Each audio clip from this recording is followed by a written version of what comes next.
What up? It's just afternoon, right here in Central Standard Time Zone. I am Ari Temkin, and this is Showtime right here on Phantom. We are the Digital Sports Network, the New World Order of sports media, broadcasting live on YouTube and on Facebook. So go find us there. And finally, my audio is working on my platform, all these places I'm watching. All right, cool. So find us there. David Alejandre in the house. What up, what up, what up? Busy show today. There's more on Kawhi to get to, but I did want to start and talk a little USA World Cup soccer. It's been a great World Cup for Team USA. Obviously, that should go without being said. By the way, hit the share button. Also tag friends. Let's get this party started. I'm broadcasting live on YouTube, on Twitch, plus on Facebook at facebook.com/watchphantom, as well as on the Around the Association radio page and the San Antonio Spurs Spirit page. Raul's in the house. What up, Raul? David Alejandre, Chris Bennett watching. Todd Tangenen's here as well. Post your comments.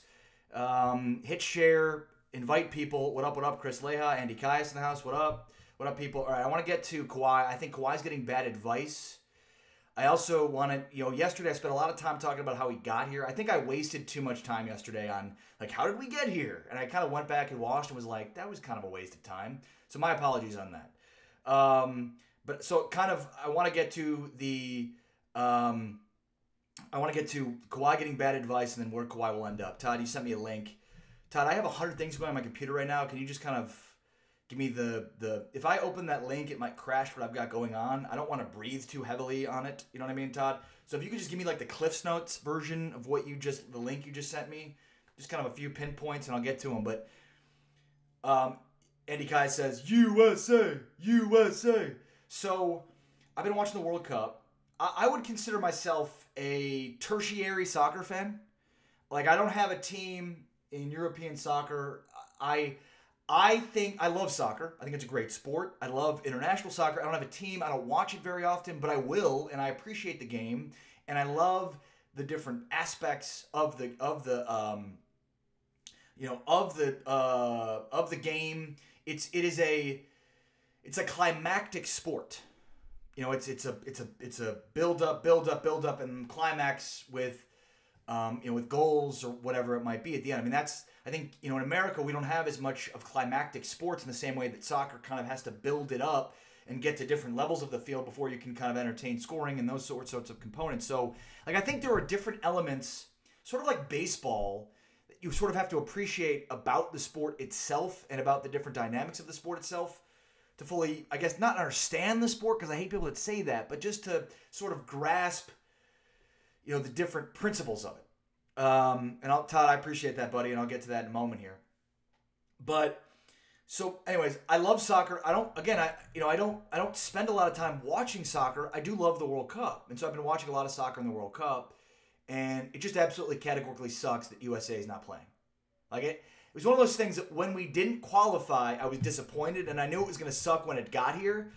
But now that we're here, it's like, oh man, this really sucks. Horrible. I cannot believe how badly this sucks, because I'm nothing in sports gets me as excited for a World Cup game with the U.S. men's national team than a World Cup game. There's really, even as a tertiary sort of soccer fan, and by the way, I call it soccer. It's a jersey, not and a field, not a pitch and a kit. I'm not British. Those are what British people call it. We in America have our own vernacular when it comes to English, so I don't get the whole it's a kit, not a jersey. No, it's not. It's a kit in Europe, in England and the UK, but it's not a kit here. It's still a jersey here. It's not soccer here. It's not football here. It's soccer here. We have all these different things that we call in English differently in America than they do in England, and yet for some reason when it comes to soccer, it's no, we've got to be authentic when it comes to the vernacular we use for soccer. No, absolutely not. Michael Tipton says, wait, soccer's being played right now? Boo, Michael Tipton. Catch the fever. See, now you've taken all the wind out of my sails. I thought other people were going to be as pumped up and as excited as I was for the fact that the U.S. is not playing the World Cup. Here's the deal. And Todd says, for soccer, it's about the build of the play. It's not always a score, but the try is almost a score. Exactly. It's a climactic sport. It's building it up. It's ultimately you want to get to the climax and the crescendo of the score, but it's not always about that. It's about building it up. So totally. It's climactic in a way that other sports, American sports, traditionally aren't. Chris Leha says it's because U.S. soccer doesn't spend money on the youth. It's a joke, which is why I'm glad they did make it. They didn't make it. They get that's what they get for not developing players. AD Singh says, nah, man, if America. What do you mean about that? Are you talking about like the way that I incorrectly use the vernacular of soccer? Because damn right, it's America. I just, like, again, I'll go back to this very important thing. They call it a bubbler. It's a drinking fountain in America, right? Like, there are a lot, they call it what we call a vacation. They in the UK will call a holiday. So we have a lot of different words to describe a lot of different things that are different. We have a different vernacular. So why can't kit and pitch and football be their words? And jersey and field and soccer will be our words. Which is why I don't like, and Andy Kaya says, which is why he's a fan of St. Paul FC. Daniel K in the house. What up, Daniel K? How are you, brother? I also don't get the whole Dallas FC, St. Paul FC. We call it soccer. Call them SC. It's called Major League Soccer, is it not? How can you have teams playing in Major League Soccer that are called a city and then football club? Makes no sense. AD says, if the U.S. isn't in it, I don't care to watch. That's how I thought I would be too. And I'm not. I'm like watching all these games and I'm so disappointed. Matches. Watching all these matches and I'm so disappointed in the fact that we're not in it. And Chris is right. And that was the ultimate point here I wanted to make about it. Like, it is about building up a program. And, I mean, it's as clear as day. You know, the previous head of U.S. soccer didn't build up a program and encouraged American players to play at MLS. These are things, like, we need our players to be playing in Europe. You know, that would be like trying to compete for the best, you know, the Olympics in basketball, even though it's not really a comparison, but you have to, in order for your athletes to be the best, they have to be competing in the best league in the world. And the best leagues in the world are in Europe. MLS is probably the 20th best league in the world when it comes to soccer. So the only way for our players to get better is by playing consistently over there and establishing programs that are youth programs that have easier entry points for players beyond just lots and lots of money. And more importantly than that, you know, we need probably to establish programs in Europe where we can, you know, funnel players into leagues. We have that basically now with some of our best young players where, you know, Klinsmann, one of the best things he did was to get some of those, you know, young German-American players to play for us. And, you know, we have some of those phenoms that are missing out on a humongous experience in this World Cup, but they've kind of come up through the German program. I mean, that's, you know, you have to learn from the best to establish programs from a young age and then compete at that high level and then play here. What up, Greg Zuniga? Greg Zuniga in the house. What up? Hit the share button if you wouldn't mind, no matter where you're watching from. If you're watching on the Ari Temkin radio page, if you're watching on the Around the Association radio page, or if you're watching on the San Antonio Spurs Spirit page. Alma Garza gives me the smile face with the the heart eyes.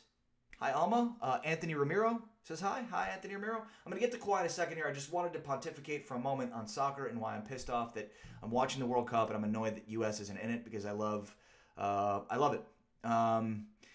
AK-47 is hosting me on Twitch. What up, AK-47? I appreciate that, brother. Also on YouTube. We've got one person watching on YouTube. Boom. Comment, if you wouldn't mind, one person. And then you will get complete and utter attention to you. All right. On Facebook, USA Soccer. Did I get everything? Have I sort of covered everything? Yeah, they can make a lot overseas. Uriel Perez in the house. What up, Uriel? How are you? What are you doing now, brother? So basically, it is about establishing a program from a young age. It's about having our best players compete in the European leagues and play in the best leagues. It's not about having them play in the MLS. Because we need the best players to be playing in the best leagues. If there's a point in time where the MLS becomes one of the best leagues in the world, well then yeah, that would be great. Then they can play in MLS and help to spread help to spread soccer everywhere. Here's the thing too that I think kind of goes overstated. America doesn't need the MLS to be successful. I think that's, you know, MLS will tell you it does, but because there is a larger fan base in America for European soccer now than there's ever been. I mean, millennials, the preferred sport of millennials is soccer. And it's not American soccer, it's European soccer. People that think soccer is boring, watch shitty soccer. If you think soccer is boring, go watch European soccer. You'll see really good soccer, and it's exciting, and it's entertaining, and it's high scoring, and there's a lot of action, there's a lot of build-up, and it's fun, and it's entertaining, and it's awesome. And Jose Luis in the house, what up, brother? Kawhi's not going to Lakers. Everybody make sure Jose Luis knows that Kawhi's not going to Lakers. Daniel Bay in the house, what up? Corey Cole in the house, what up, what up, what up? Hit the share button, everybody. And here's the thing, too. When it comes to American soccer, the idea being, well, the program failed itself by not doing all these things, these critical components of being successful, establishing, a program and an identity of that program. I mean, that's the thing, right? Like, look at the Spurs. Look at any successful business. There's a branding, a mantra, a ethos, right? And then you select players to sort of fit those different identities, those categories, and that's both philosophical and it's actually strategic, right? America didn't have that. It was kind of like just an amalgamation of you go play in this, you go play here. Like you have to play with the style in which the team is going to play with, and you have to come up, through a program playing that style, and you have to play for teams, whether they be in Europe or in America, somewhere where they're going to play and continue to play that same style. It's about stylistic consistencies that you are playing through a program that's congruent over time. Does that make sense? Ishmael Garza, people who think soccer is boring are just like Kawhi, just not all there. Well, I mean, I think the misconception of Americans that soccer is boring is because they're watching American soccer. Mario Drake in the house. What up, Mario Drake? Jacob Diaz says, go Spurs go on the San Antonio Spurs Spirit page. I mean, that's it, right? Like if we've got 3 people on YouTube, hit your comments up on YouTube as well. And on Twitch, AK47 says, hi. King Slev is now auto-hosting me for up to 10 viewers. Awesome. I don't know what any of that means. AK47, if you can kind of guide me through the live dynamics of Twitch. And I don't know. What do I have to do? Do I just comment? What do I do? What do I do here? All right. Yeah, and Chris Leja says La Liga, Premier League, all in Europe, the top 3 leagues. Plus, you get the Series A league for Italy, the leagues in France. Yeah, I mean, you've got the Premier League in, the English Premier League. You've got the Spanish leagues, the German league. I mean, you've got La Liga. So, there are actual reasons why American soccer is where it is today. And it's because they haven't built up a program. They haven't established an identity. They haven't established consistencies stylistically. And you hope that that's what the new president of USA Soccer will do. Will start a program from the ground up. Because what we had been getting by on before was a Band-Aid program. A program that wasn't going to be successful long-term. Wasn't going to win a World Cup. They were going to qualify for a lot of World Cups. But they weren't going to win World Cups. And then it kind of all hits ahead where we don't even qualify for this World Cup. And it's like, how'd this happen? Well, it happened because we had a program that was surviving on Band-Aids and cough syrup. You can't just expect, go to the NBA, go to the NFL. Like, you can't expect to be successful without consistency in a program, without having, an identity stylistically and what you're going to play. Like, those are important components to being successful in sports. And in the sport that has the greatest popularity in the world, soccer, America was like, yeah, we're just going to wing it and just, get like our 4th or 5th best athletes and, we'll be okay. We would be competing in less World Cups if we were part of the European delegation. Part of the reason we've been to as many World Cups in a row as we have is because CONCACAF sucks. And, because we have 350 million people in America, we're going to get better athletes and better players than Trinidad and Tobago, which was the case until we lost to them and they basically knocked us out. But I digress. All right. I just wanted to say that quickly on USA Soccer. Let's talk Spurs now. So I did want to kind of apologize to everybody watching this who watched this yesterday because I thought I spent too much time talking about the how do we get here and not enough time on the where we're going, which is probably the most important component here, right? So I guess, the number one thing I've thought is Kawhi's getting bad advice. Kawhi is getting really bad advice. And, like, here's the thing. Uriel Perez, by the way, says, do you think the World Cup in 2026 is going to help USA Soccer? Yeah, because first of all, which, by the way, was just announced that North America is hosting the 2026 World Cup, which means Canada, U.S., and Mexico. But remember, so we get an automatic bid for that. Also, I believe the 2026 World Cup, they're expanding the field, which means instead of the top 3 teams from CONCACAF getting in, the top 6 teams from CONCACAF getting in, which means you basically have to just show up to the CONCACAF matches and you get in. So, look, the only way to help USA Soccer grow moving forward is for them to establish a true program with identities, with a style, put their athletes in a style that fits the athletes, have those athletes come up through the ranks doing that, get them in a program that's going to be consistent with those things. I mean, these are the components that are going to make them successful. They have to establish an actual program. Mario Drake is pretty much saying what Alexi Lalas has been saying about the state of U.S. soccer. I mean, this isn't a profound, eye-opening thought. It's what literally anybody who knows anything about soccer, and I don't virtually, I know more about football, basketball, baseball than I do about soccer, but anybody will tell you that. You have to establish a program, and it's not just a soccer thing. It's sports. This is how sports works in businesses. No business is going to be successful by let's just go out there and do what we do. Let's just sell something. You have to have, identities and approaches, and you have to have a mantra and a mentality. You have to have a style, all these things. Right? The Spurs play with a certain style. Now, they change their style and adapt their style to evolve with their players, but, you have to start at least with a style that fits your players, and what USA men's soccer's been doing is you go play here, some will be in the MLS, some will be in Europe, they'll be playing all different kinds of styles, then you come together for a few weeks out of the year, then play with us, and we'll play this style. It just is not going to work. All right, so moving on. Spurs, Kawhi Leonard. Kawhi's getting bad advice. By the way, if you're watching this, make sure to comment, make sure to hit the share button, help us grow the audience. Sharing helps everybody. Chris Leha on YouTube says, had to move to YouTube so I can text my wife back before she gets mad, LOL, awesome. On Twitch, AK47 says, back in the 80s when LA hosted the Olympics, after the games, LA had free extracurriculars for the youth of the city. This bred athletes like Serena and Venus Williams. The problem is we don't have that kind of funding everywhere for Olympic sports, i.e. soccer, tennis, etc. Good point. It's a really good point, AK47 on Twitch. And, I believe the entry point for youth soccer, the clubs in America, there's a high cost associated with that. So, you have to, at the bare minimum, provide an easier entry point for people to become engaged with the sport. If the entry point is thousands of dollars a year for youth, for youth club teams, that's not going to be successful. Jonathan Sanford in the house. What up? What up? What up? Stars in college. How many? I thought we were going to talk Kawhi now, guys. You want to keep talking about soccer or what? Should we talk Kawhi or soccer? Let's take a vote. Vote if you want me to switch to Kawhi. Just type Kawhi in the comments wherever you're watching this if you want me to switch to Kawhi, or type soccer in the comments if you want me to keep talking about soccer.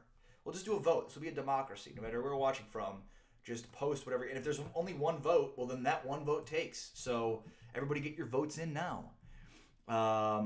Josh and Brandy say K. That's not a vote.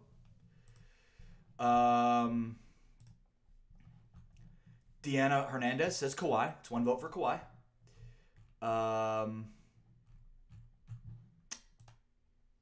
Ishmael Garza says Kawhi. Boom. 2 Kawhi votes. And Trey, thank you, AD. AD with the deciding vote here. AD Singh with the absolute deciding vote, which is that's enough soccer talk for the year. At least for today. All right. And Chris Bennett posts, this is where I want to start. Chris Bennett posts that Trey and BK just reported there's a fake Pop Kawhi pic going around Twitter. Yeah, I saw that earlier this week. There's a picture of Kawhi and Pop out to lunch. Yeah, that's old. I mean, they're not reporting that. I mean, I remember that picture surfacing I think a year ago at least. So that's an old picture. If you see the picture of Kawhi and Pop at lunch, that's an old picture.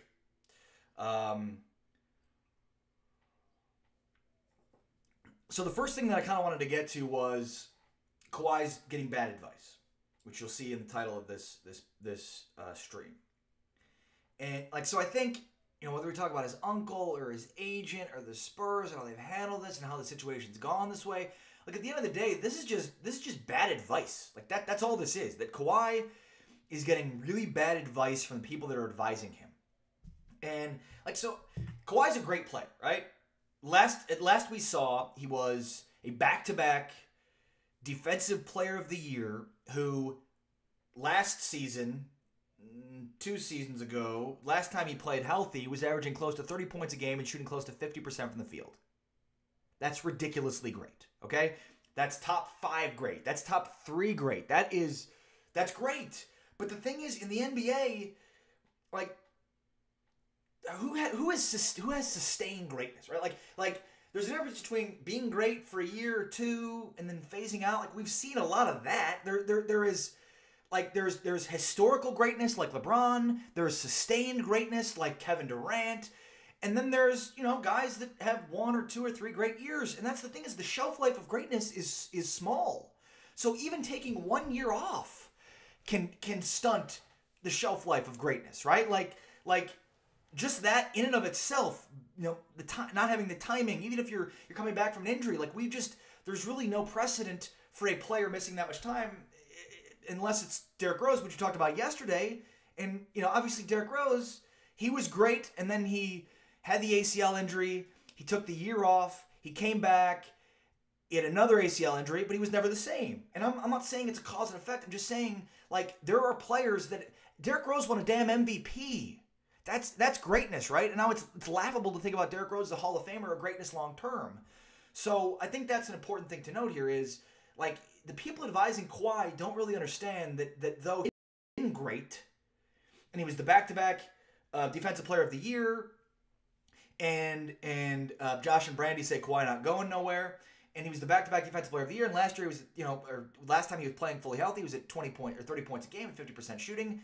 Like, the thing that they don't get is, the longer you don't play, the more you play, the more you take off, the more you worry about all of the minutia of the sport, the endorsement deals, what you're not getting, where you want the more you worry about all the off-court stuff, the more your game suffers. The more the more distractions you're going to have, the more you're not focused in on the things you need to be focused on, the more ultimately, pro sports and the athletic competition becomes the side story, and the more your chances of, having greatness long term diminish. Here's the other thing too. So I think one, people advising Kawhi are giving him bad advice because they think he's just going to be great forever. And I mean, who knows? Maybe he will be, but adding all these other elements, having him worry about the shoe deal and where he's going to play and, who's wronging him and who he hates and who hates him and all the drama, like that's all stuff that's taken away from Kawhi being able to continue to be one of the greats in the league, which separates a Derrick Rose from a LeBron James, right? A Gilbert Arenas from a Dirk Nowitzki, right? Players that are great for a short period of time versus players that are all-time greats, historically great players. A Tim Duncan, if you will. Here's the other thing. I don't necessarily believe that perception is reality. But I'll say this, perception can be reality. And, like, what's the perception of Kawhi?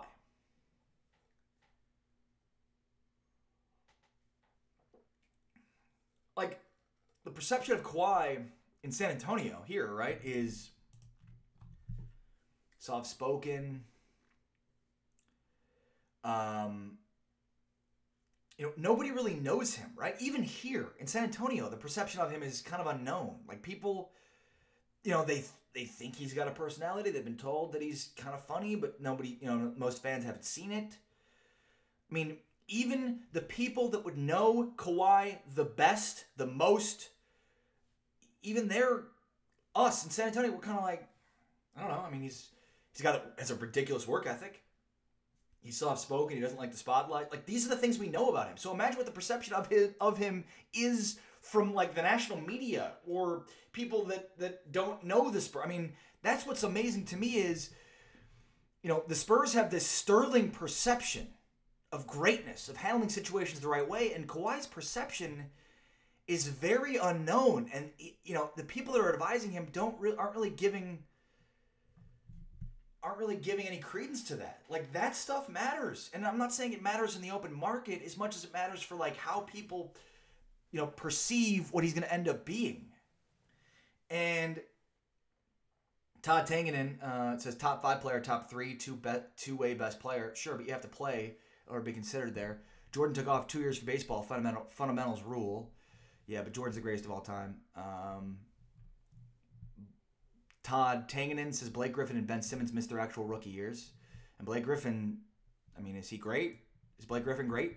Is he an all-time great? Blake Griffin has never been a top 5 player in the league. If he was for a short period of time. David Robinson played 6 games for the 95-96 season. He's the best two-way player in the game, quiet. He didn't play last year. So what? I mean, in the game 2 years ago? I mean, here's the thing, right? David Robinson played 6 games for the 95-96 season. Why was he out? Did he have surgery? Why did he miss this? Why did he miss the entire season 95-96? Was he coming off surgery? He's coming off a broken foot? You know, so you have a guy whose perception is quiet, soft-spoken, unassuming. So on the one hand, we have the perception of Kawhi that's like quiet, soft-spoken, unassuming, you know, doesn't have as much of an ego kind of thing, right? On the other side of that, we have the exact opposite as he's being portrayed, right? Selfish, egotistical, you know, worried about everything other than basketball. So that's a weird balance to sort out, right? Like the true who he is versus the true, like, you know, what he's being perceived as. And he hasn't spoken at all about this entire situation. So let me get this straight. This is a guy that wants to go to LA, play in the second largest media market in the country, play for the most visual franchise in the NBA, and if you're looking at it in terms of in American sports, it's Cowboys, Yankees, Lakers. Right? This guy's spoken twice in the last 9 months, and there's been all of these stories about around him. That guy wants to go to the Showtime Lakers? You kidding me? Like, the guy that is afraid to speak publicly, or and maybe afraid is not the best word, but is unwilling to speak publicly while he is surrounded by all of these problems and questions and controversy. That guy wants to go to LA and play in that media market for that franchise?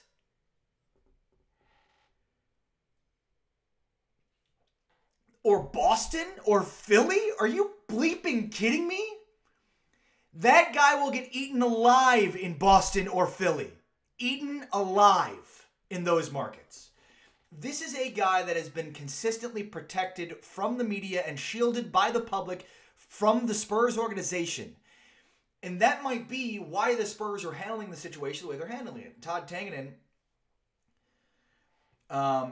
said earlier that the article that he, and I appreciate that, and I want to get to it, what Todd Tangenin told me earlier in the comments was that Spurs got Kawhi's team on lockdown. They can't even talk. They can't talk to other teams without permission. Pop and RC aren't giving permission. Tampering happens if you try to go around. So, I mean, that's what the article says, which makes sense, right? Like, they're trying to figure out what, you know, first of all, they're trying to establish whatever leverage they have with him. But I'm just trying to, like, there's all these rumors about, well, you know, Kawhi and Boston and Philly and LA, and it's like, what? The guy that has spoken twice publicly in the last 9 months, and the last time we heard him speak, months and months ago, he basically said like 4 words, and there was basically like, what's going on? Is something happening? Like, is something wrong? I mean, are people upset at me? It's like he's completely removed from reality, which leads me to believe he's getting horrible advice. The problem is he's too ignorant to understand that he's getting bad advice. Either that, or that's truly who he is. It's not the advice that he's getting, it's rather he himself as a person, but yet he's unwilling to say any of these things publicly, or even put on a charade of saying any of these things publicly.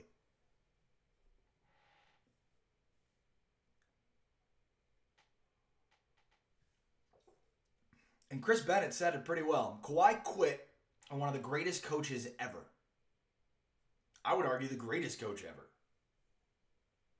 Better than Red, better than Phil. Greg Popovich, my opinion. Different era with Red. Phil had one scheme, one style, played that entire style the entire time. Pop has evolved different iterations over the course of multiple decades. Incredible coaching to evolve as much as he has over the course of multiple decades. I get it. They both have more titles than Pop, but I'll take the ability to evolve as much as Pop has. AK-47 on Twitch. I'm trying to understand how this injury has anything to do with Spurs handling it. He got injured. He's been out. It's his responsibility to get it back together. When you're better, come back and we'll go for it again.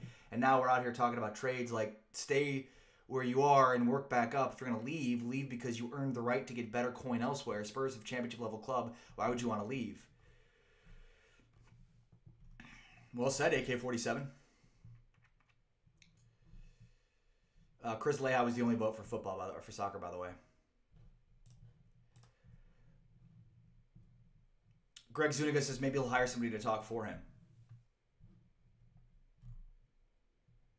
Deanna Hernandez says at his age, he's just showing his immaturity. I mean, how long are we going to make that excuse for him? Here's the thing, right? This is the guy that's going to be the face of the Spurs franchise? The guy that's... I know he's young, guys, but... Speaking publicly about all this drama around you, is that asking too much? Guadalupe Hernandez says, what up, what up? Hit the share button, by the way, everybody watching this. I'm fired up today. You know, I was watching some,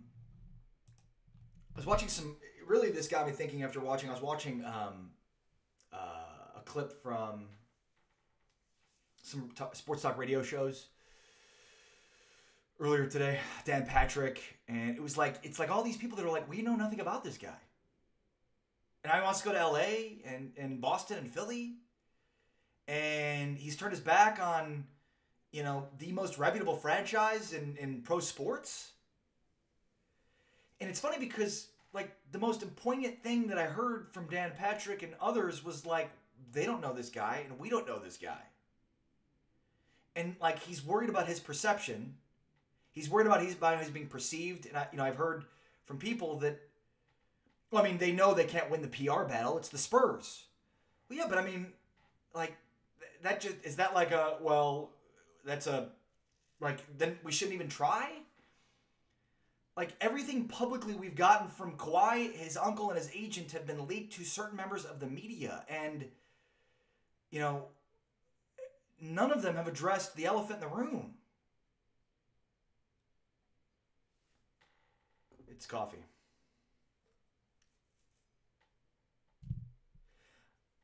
Dale Hart says, I think most of these rumors are the figment of the imagination of media and fans of other teams. It's possible that Kawhi suffers from depression. He's never struck me as a happy person. He, at a minimum, suffers from social phobia.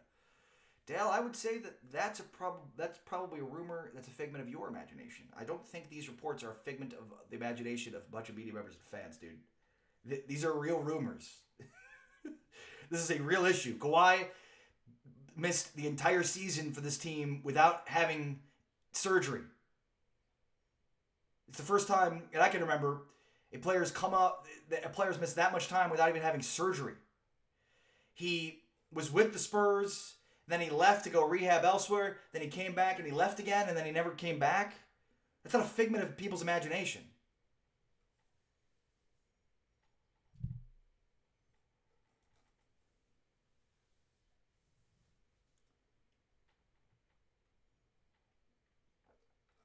I mean, these are real rumors. There's real friction. This is real. This is as real as it gets.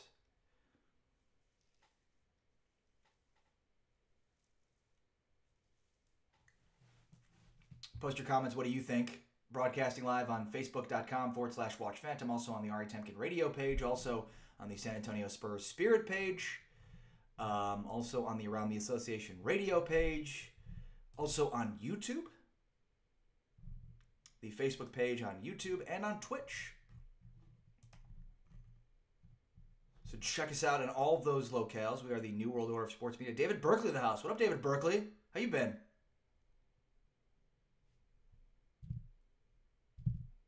Are you still on this awesome vacation that I saw pictures of? In the Amalfi Coast? I'm definitely not jealous at all. Michael Adams says, LOL, remember when Ricky Williams did that interview in the locker room with his Saints helmet on? I do remember that. Todd Tangenin says Kareem was a 6-time MVP. He hated LA media and refused to talk. Lucky he got Magic. Spurs need to find a talkative front man who can play. DeJounte can grow into it, perhaps. Well, look, that's a different era. Two things. It's a different era of the NBA. Like the modern era, it commands a different, attention. I mean, it's different era. Plus, I'm just simply like he can stay here, and you don't need, a Magic Johnson type frontman in San Antonio. Like that was the point. Like the perception of Kawhi's personality, and this kind of goes back to, you're in Rome now, dude? That's amazing. It's too bad that Italy's not in the World Cup. That would have been amazing to be in Italy during the World Cup, because that place, it's one of my favorite.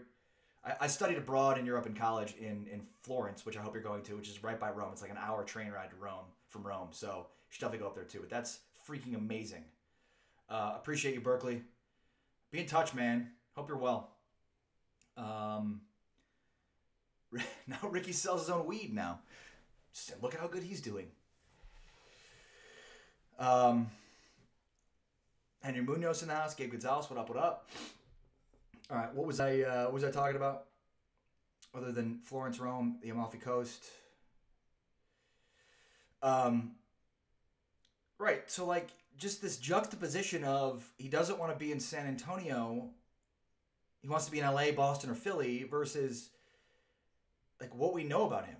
Like none of that makes sense to me. It makes no sense whatsoever for a guy that's soft-spoken, unassuming, doesn't care for the spotlight. Like San Antonio and this current iteration of the Spurs is the perfect spot for him. I mean, it's not just like, well, San Antonio is a smaller market, so it's perfect for him. It's because, I mean, Sacramento wouldn't be perfect for him because they don't have a good enough organization to make it work. And, I mean, look, it's humble brag. Hashtag blast. Hashtag studied abroad in Europe. You're right, Greg. So, like, this is why I think he's getting bad advice. Either that or Kawhi is basically Kaiser Sose, right? Like, Kawhi has pulled the wool over our eyes and is basically saying, I'm a completely different person than I've portrayed myself to be in San Antonio. Somebody that's outgoing, that's gregarious, that wants to be in a bigger market, that wants to be a star. Like, the personality that he's portrayed versus what we've heard about him, they don't make sense. They're not cohesive whatsoever.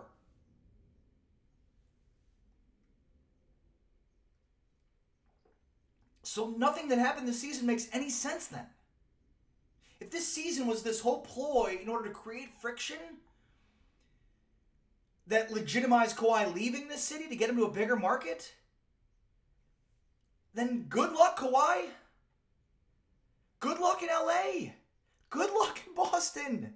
Good luck in Philly. If Boston trades Jaylen Brown and the Kings pick next year for you, and you aren't the defensive player of the year and a 30-point scorer every night, good luck. Like, how are you that far removed from reality to understand that if Boston will turn on you in a dime, Boston will turn on you like that. Philly will turn on you like that. If they trade legitimate assets for you and you come in and you aren't what you've been. Now, LA might not. But, I mean, you're not gonna sit out the entire season in Los Angeles and talk to the media twice. And have all this drama around you and just be completely devoid of dealing with the media. Otherwise, you're completely devoid of dealing with reality. So, like, what does Kawhi want?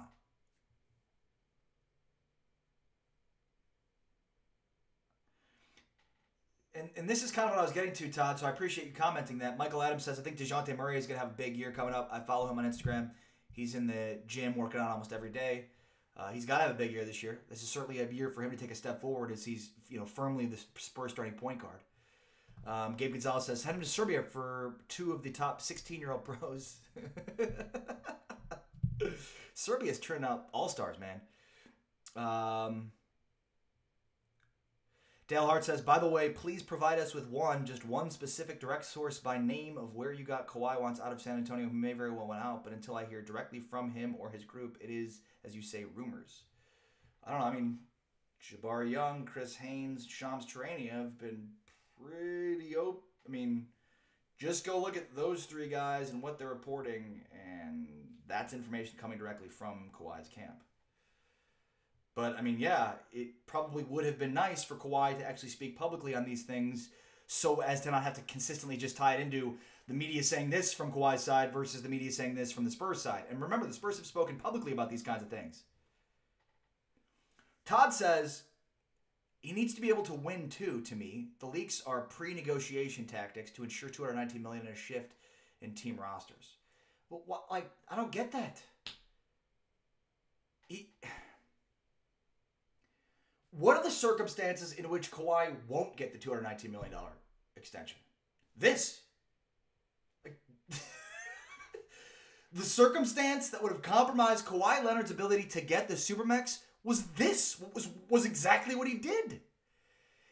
If he showed up, was there all year, rehabbing with the team, or even if he showed up, was there all year, and was in a team-supervised rehab with his guys, he would still be cashing in on that deal. Like, it's this whole way he and his uncle and his agent have handled this entire situation, where he's here and then he's gone and they don't know where he is. And even though Kawhi and his uncle and his agent are saying, well, the Spurs knew where he was the entire time, obviously the Spurs, there was, they're the ones saying that there was some confusion over the entire process. So, the only thing to me is,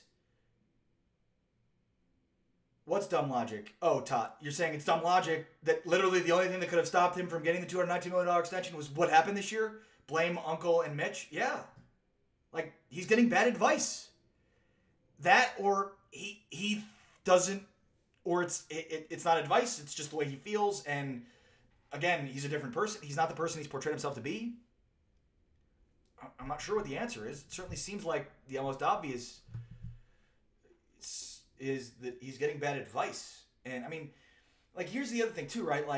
There are people saying, well, I mean, he didn't want to play to hurt himself even worse and then compromise his ability to get the $219 million Supermax. I don't even know that would have honestly, if he came back, played, and then re-injured it, I still think, I mean, obviously depending on the injury, but I still think the Spurs would have offered him the Supermax. Literally, I think the only thing that could have happened that would compromise his ability to cash in was this. Because, I mean, clearly the Spurs are upset with the way that Kawhi's leadership team have handled the communication here. What else are they upset about? Are they upset about the fact that they're, what are they most upset? What are the Spurs most upset about? Probably the communication or lack thereof. Probably the, feeling like the rug was pulled out from underneath them. It just came from, nowhere. It was like, this guy didn't, Kawhi didn't really communicate that he was upset about anything. And then all of a sudden it was like, he's upset about this, that, and the other. They stacked. That's what they say in relationships.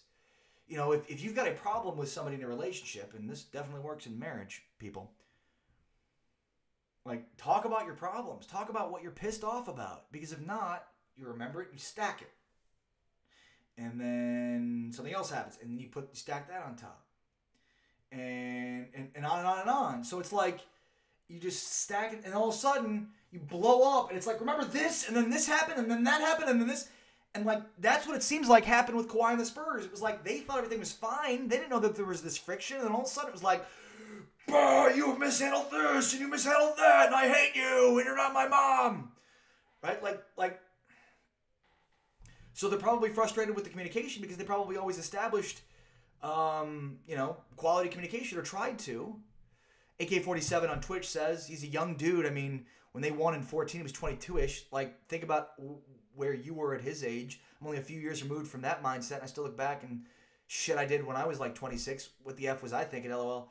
Look, that I'm not disagreeing with that, but like, yeah, there are different expectations for different people. There's a different expectation for me at 26 than there is for Kawhi Leonard at 26, or for LeBron James at 26, and like that's. Like, if you want to cash in on this and you want to, you want to play in the NBA and have all the fame and fortune that comes along with that, there are certain responsibilities that are different for other 26-year-olds.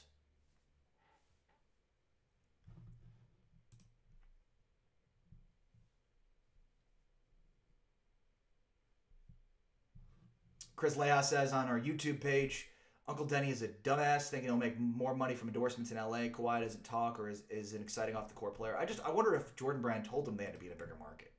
Like, they got that idea from Jordan Brand saying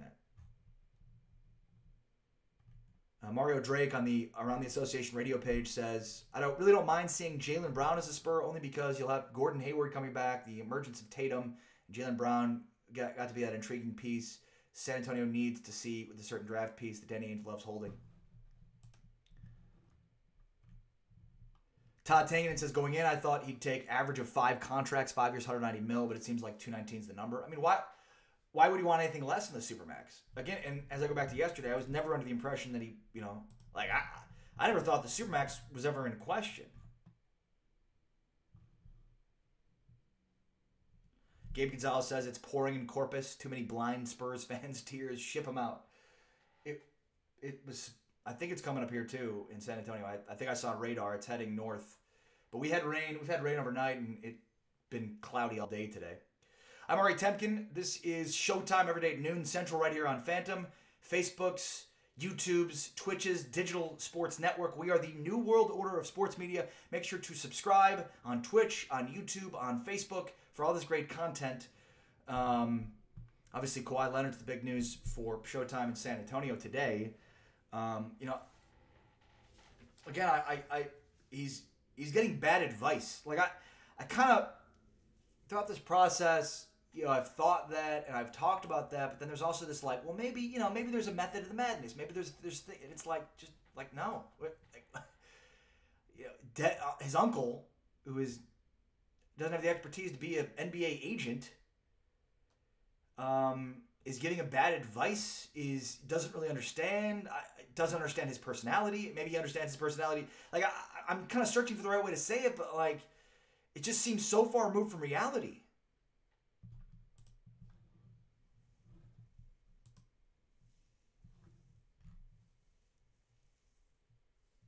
Mario Drake says it's either trade Kawhi to the Lakers for Brandon Ingram or trade him for Jaylen Brown. Plus, his uncle sounds like he's getting advice from LeVar Ball. That's the funniest part about this whole thing, too, right? Like, everybody's like, they would never trade him to the Lakers for Lonzo. Really? LeVar Ball's been actually pretty quiet.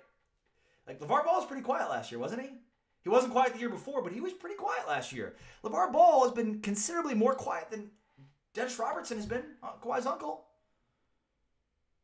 It seems like LeVar Ball would be a major upgrade for the Spurs than Dennis Robertson.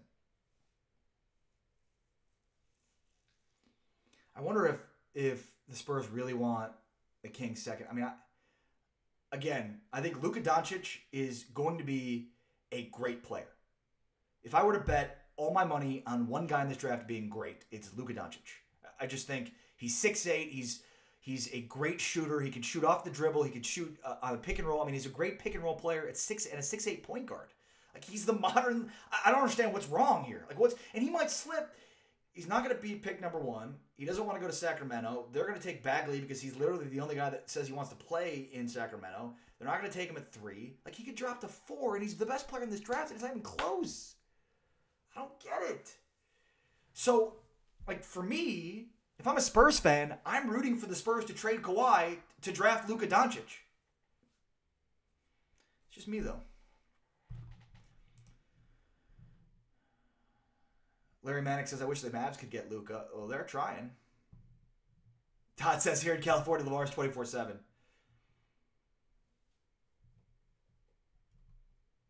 Todd says leave money on the table because Tim did it. Plus, the extra salary space always helps in acquiring other talent. Yeah, but he ain't Tim, Todd. He ain't Tim.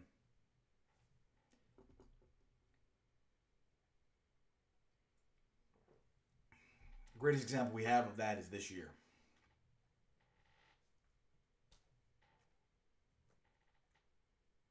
John Dyer says, I'm now rooting for the Spurs to trade for at least two of the Lakers' core young players. Kuzma and Ingram. I would rather have Jaylen Brown. I'd rather have the Boston deal. I'd rather have the Kings deal. Of course it was the hope.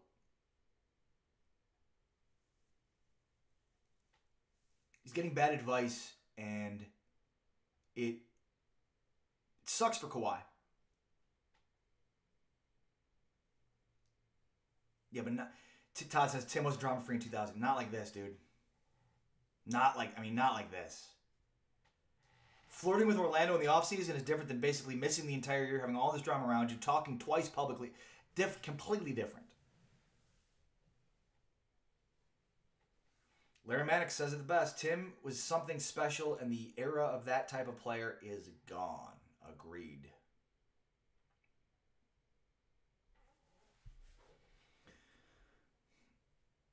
Kawhi's getting bad advice from a guy that he trusts, his uncle.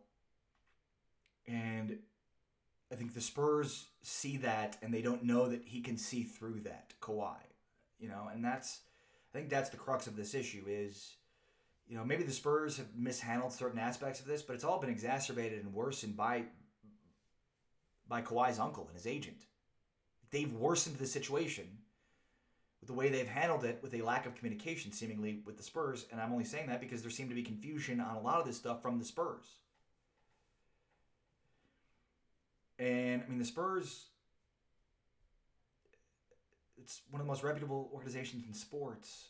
So, yeah, Kawhi, you might be great and have a lot of talent, but talent and greatness aren't the only piece to it. There are other important components and pieces to it.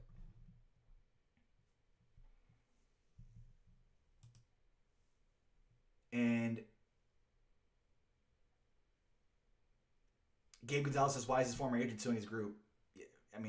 Brian Alphys, his former agent, is suing his current management group, and there's a lot of who is his agent? He's got an agent, but it's really his uncle that's handling most of the stuff from the agency. Like that, that's all you need to know. And it sucks because here's a great player in Kawhi Leonard that has the chance to be an all-time great that was in the perfect situation for him. And he's fucked it all up. Fucked it all up. For what? For a little bit more money from the Jordan brand? For what? Because you want him to be back in LA in a bigger city, in a bigger market with bigger stars? When he's clearly not the type of NBA player that wants that, commands that, needs that?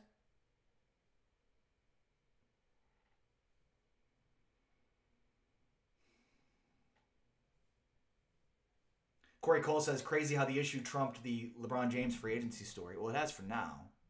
Because I think it's sort of the first domino in the LeBron free agency story, right? Like, if he's traded the Lakers, then all bets are off for where LeBron's going. I don't know. Look, Spurs are trying to have as much leverage in this situation as they can have. Clearly, they have not offered him the Supermax. And I'm okay with that if I'm a Spurs fan. I trust the Spurs more than I trust Dennis Robertson. A guy that could be a major detriment to a 25-year-old's potentially all-time great career. Catapulted by his uncle. Because it's, again, let's just follow this crazy story and, who we're going to believe. Who's more reputable? The Spurs or Kawhi? And then when you don't speak publicly for months, and you say nothing about this, you let rumors swirl, let this thing fester, and you want to go to LA, Boston, and Philly? Good luck, Kawhi. I'm Ari Temkin. This is Showtime right here on Phantom. Make sure to follow the network on Facebook.com/WatchPhantom. Go to YouTube, follow us there, subscribe to the page, check us out on Twitch as well. Noon o'clock in Denver with TJ Carpenter is coming up next. Again, thank you all for watching the show. I appreciate all of your back and forth. We'll do it again tomorrow.